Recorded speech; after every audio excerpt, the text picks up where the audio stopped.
Fala, pessoal! O Internacional jogou ontem contra o Cruzeiro no Mineirão. Foi o segundo jogo na sequência contra o Cruzeiro. Tinha jogado no final de semana no Beira-Rio e ganhou de 1-0. Agora empatou em 0-0. Foi o segundo jogo dos 5 jogos atrasados do primeiro turno. Primeiro jogo atrasado, o Inter ganhou do Juventude e agora empatou com o Cruzeiro. Ainda tem os jogos contra o Bragantino fora de casa e Flamengo e Fortaleza em casa, mas que esses jogos não têm data prevista. Quanto ao jogo, podemos dizer que foi um jogo totalmente diferente do Beira-Rio, porque no Beira-Rio o Inter foi predominante, criou várias chances, mereceu ganhar e até poderia ter feito gol antes do que tinha saído o gol. Mas nesse jogo contra o Cruzeiro no Mineirão, foi um dos jogos que eu mais vi o Inter só se defender e não conseguir criar chance numa partida. Porque foi só um chute que o Inter deu na partida. Não tinha contra-ataque, não tinha nada, nenhum na direção do gol. O Cruzeiro deu 19 chutes, 4 na direção do gol. Antony foi o herói da partida, porque ele fez várias defesas, inclusive defendeu um pênalti, e ainda teve bola na trave. O Inter teve um jogador expulso com 32 minutos, que foi o Rohel. Então foi uma postura extremamente defensiva do Inter. Tudo bem que quando tem uma expulsão normalmente a tendência é se defender, mas sequer tinha contra-ataque o Internacional. E eu vi muito depois as coletivas, os comentários nas redes sociais, focando muito na questão da arbitragem. Que deram muitos cartões amarelos para o Internacional. Que tinham dúvidas quanto à questão do pênalti e a expulsão. Pois bem, eu parei, analisei e vi. Os amarelos poderia ter tido menos amarelos do que teve para o Internacional. Mas o Internacional também caiu na pilha e sabia que a orientação era só o capitão pode reclamar. O Inter chegou a fazer rodízio de quem seria o capitão para poder reclamar.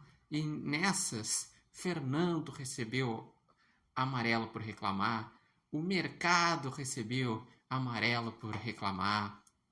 Enfim, teve o Valência, o Borré que receberam amarelo por reclamar. O Internacional também não soube entender a característica do jogo, porque cada juiz tem uma característica. Tem juiz que marca falta toda hora, que se tu for conversar com o juiz, tu já recebe cartão amarelo. Tem juiz que deixa o jogo correr. Quando viu lá no início do jogo que era um juiz que não tava para conversa, era para, enfim, ter dado aquela segurada, né?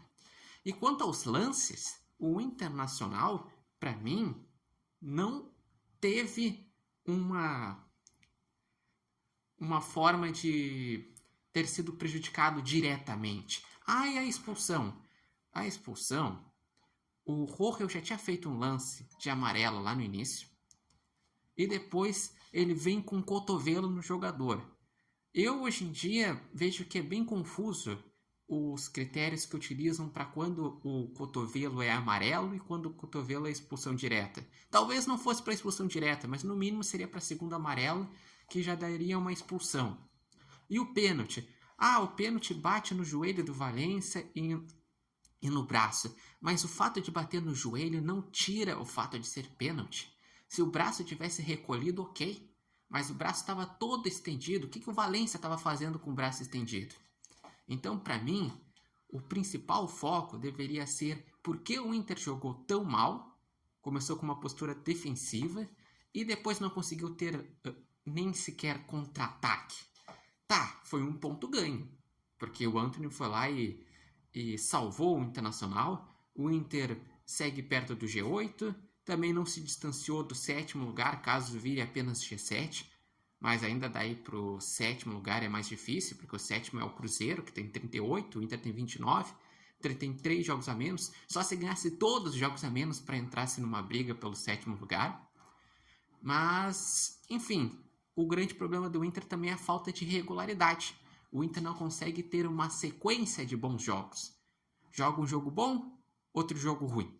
Um jogo bom, um jogo ruim. Por isso que o Inter está há 2 meses na segunda página da tabela. Porque o Inter não é um time consistente ainda. Precisa evoluir. Agora está tendo os retornos dos jogadores. Teve problemas nesse jogo? Teve, porque para o próximo jogo contra o Juventude não vai ter Mercado, que recebeu o terceiro amarelo, não vai ter o Rohel, que foi expulso, e tem a dúvida do Thiago Maia. Mas ainda assim, se a gente comparar, tinha um momento que tinha 8, 9 desfalques, agora tem 3. O Roger já tem mais tempo de trabalho. Então é agora focar no próximo jogo e buscar ter uma regularidade positiva. E aí, o que vocês acharam do jogo? Deixem os comentários, digam quem foi o destaque, digam o que acharam da arbitragem. Eu estou correto com as minhas análises? Eu estou errado? Digam aqui nos comentários. E lembrando que esse vídeo tem oferecimento de Nova Marca e de Barbearia Independência.